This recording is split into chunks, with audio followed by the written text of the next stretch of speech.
Well, I think it's the paradox between the growth and institutionalization of the humanitarian enterprise and our ability to be effective on the ground. What I see is an increase in the size and number of staff that the enterprise employs, and a decrease in our ability to respect humanitarian principles. The second trend is the return of the state. Traditionally, humanitarian action has been kind of state avoiding.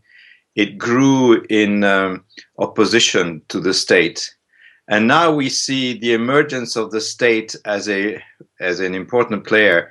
In the West, of course, it's always been there. The West, the state has used humanitarian action as a way of achieving political objectives. But now we're seeing this in the East and the South more generally.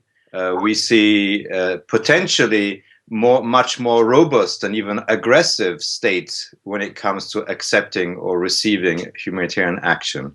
Take Sri Lanka, for example.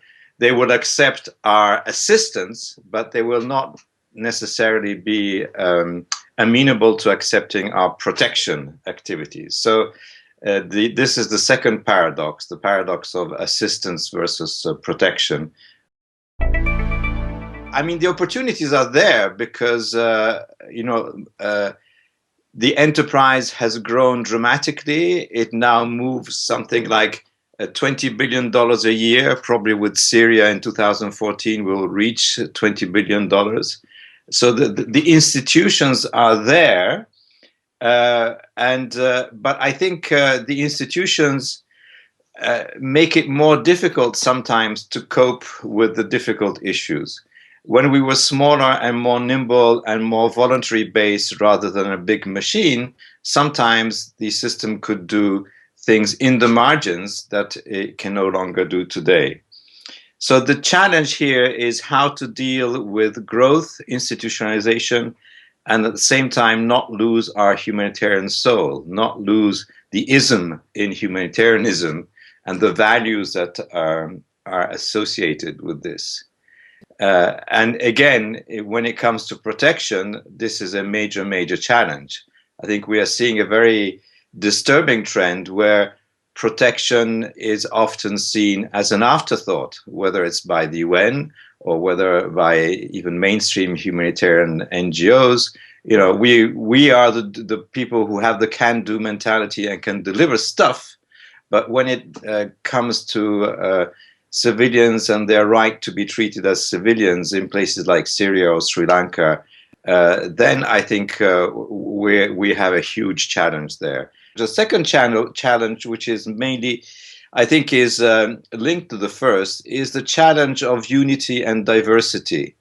We are still functioning with the mental model of the humanitarian enterprise, that is, the mental model that emerged from the West or from the North. But it clearly divergent or different models are emerging in Turkey, potentially soon in China, in India, elsewhere. Now, the question I see for us to manage here is how do we have a conversation with people who see the world differently and who really were not invited to discuss and establish the rules of the game of humanitarian action as we know it.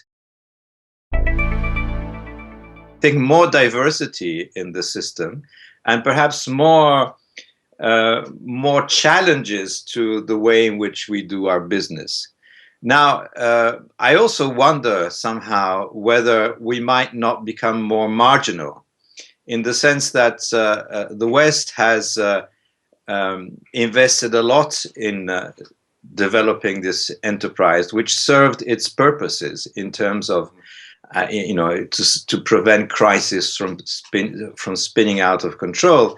And perhaps our leaders will also turn to other mechanisms of intervention, of more political intervention.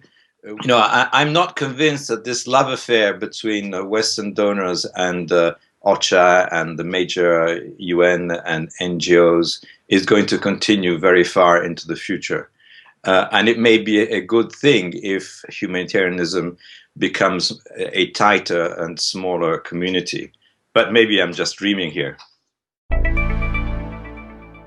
The other trend, of course, which I find worrying is the increased proceduralization. I hate this word. With institutionalization has come a much greater emphasis on procedures and standards, and some of this obviously is good, but I wonder whether we haven't reached a plateau, and that we should be careful in not being, moving the standard discussion, which is absorbing a lot of energy, time, and money in the system, moving it too far ahead.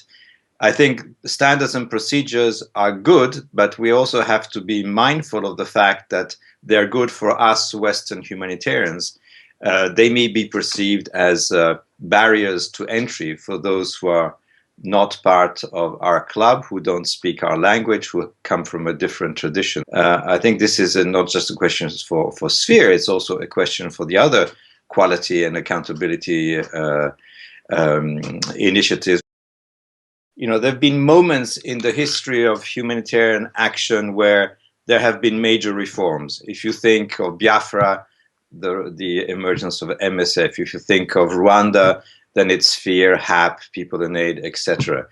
I'm wondering if with Syria, we might not be seeing another game changer in the next couple of years that will force us to rethink how we operate in crisis. The failure of the system to address the protection and assistance needs of the Syrian population, I think that this will trigger a process of soul searching in the humanitarian enterprise, which I think will be a positive process.